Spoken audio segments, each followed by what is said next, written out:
तू युगानुयुग तक तू इस धरती पर राज करेगा, तू युगानुयुग तक ना मरेगा और युगानुयुग तक तू हालेलुया महिमा करेगा मेरी। Amen hallelujah.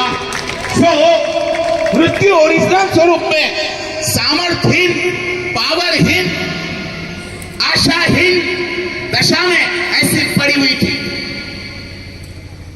परमेश्वर ने बोला उसको, बेटा आदम याद रखना, अगर तू चाहता है कि मृत्यु ऐसे ही दशा में रहे, आशाहीन दशा में, सामर्थ्यहीन दशा में, तो तुझे मेरी आज्ञा में रहना पड़ेगा। हालेलुया। क्या रहना पड़ेगा? हेलो, जो आज्ञा में रहेगा वो उसके ऊपर मृत्यु की कभी भी प्रभुता नहीं हो सकती।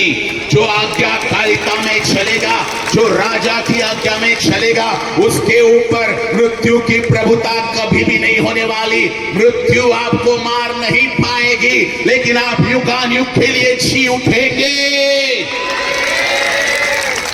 हालेलुया। मृत्यु उसको कुछ नहीं कर सकती जो आज्ञाकारिता में चलता है, लेकिन मृत्यु उसको अच्छे से पटक पटक कर मारती है जो आज्ञाकारिता में नहीं चलता है। हालेलुया। ध्यान से सुनना आपने। Amen hallelujah. समझ में आ रहा है क्या? वहां पर जीवन भी था आदम की वाटिका में और मृत्यु भी था, दोनों को भी रखा था, क्योंकि जहां जीवन है वहां मृत्यु है। मृत्यु को अलग से बनाने की जरूरत नहीं पड़ी प्रभु को, क्योंकि जहां जीवन है वहां पर मृत्यु है। हालेलुया। जहां जीवन है वहां पे मृत्यु है। अगर तू जीवन को नहीं चुनेगा तो मृत्यु अपने आप आएगी। हालेलुया। ध्यान से सुनना मेरी बात। चुनाव आपके हाथ में है, आपके लिए रखा है परमेश्वर ने जीवन। बोलो जीवन। हालेलुया। और प्रभु ने बोला जीवन ही को चुन लेना बेटा, लेकिन अगर मृत्यु को चुनेगा तो मृत्यु गला पकड़ेगी और तुम मरेगा। हालेलुया। और मृत्यु ऐसी दशा में थी। प्रभु ने बोला जिस दिन तू मेरी आज्ञा को तोड़ेगा उस दिन ये मृत्यु में पावर आएगी और वो खड़ी होगी और उठेगी और वो तेरे पास आएगी और वो तेरा गला दबाएगी और तू मर जाएगा।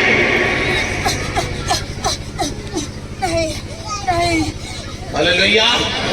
ध्यान से सुनना। हालेलुया। जिस दिन तू मेरी आज्ञा को तोड़ेगा उस दिन मृत्यु में पावर आएगा। यानी पावर देने का काम मृत्यु को कौन करेगा? केवल तू कर सकता है, तू कर सकता है। आदम केवल तू कर सकता है। मृत्यु को पावर देने का काम मेरा नहीं है, वो तेरा होगा। तू उसे जीवन दे या मृत्यु को मरी हुई दशा में रखे, ये तेरे हाथ में है, तेरे हाथ में है। आदम, मेरे बेटे, मेरी बेटी, मृत्यु को पावर देने का काम तेरे हाथ में है।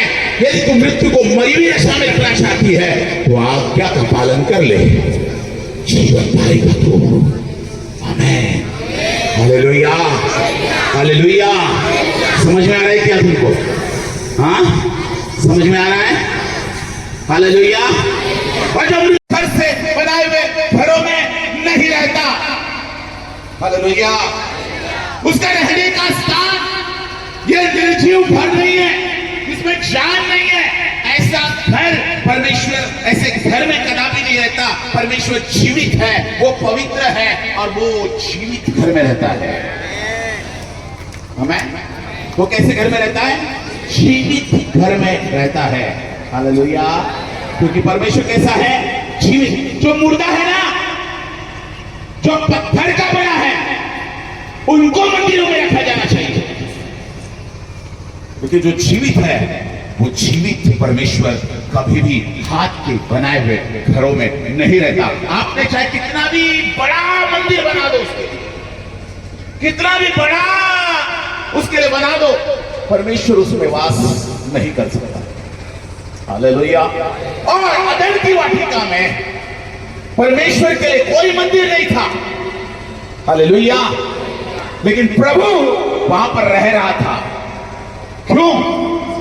कहां रह रहा था? हालेलुया। आपको पता है प्रभु कहां रह रहा था? हालेलुया। प्रभु परमानेंटली रह रहा था, क्योंकि परमेश्वर का ओरिजिनल घर, परमेश्वर का रहने का स्थान, परमेश्वर का चर्च, ओरिजिनल चर्च, बोलो ओरिजिनल चर्च, बोलो ओरिजिनल चर्च, बोलो ओरिजिनल चर्च। परमेश्वर का ओरिजिनल चर्च कौन सा है? बोलो, एक दूसरे से पूछो, परमेश्वर का ओरिजिनल चर्च कौन सा है? बताओ बताओ, परमेश्वर का ओरिजिनल चर्च कौन सा है? एक दूसरे से पूछो, परमेश्वर का ओरिजिनल चर्च कौन सा है? हालेलुया। पूछो पूछो, एक दूसरे से पूछो, परमेश्वर का ओरिजिनल चर्च पता है क्या तुझे? ए बहना, तुझे पता है परमेश्वर का ओरिजिनल चर्च कौन सा है? परमेश्वर का रहने का स्थान कौन सा है? ओरिजिनल चर्च कौन सा है? ये वाला है, ये वाला है, पीछे वाला नहीं। हालेलुया। परमेश्वर का कोई भी चर्च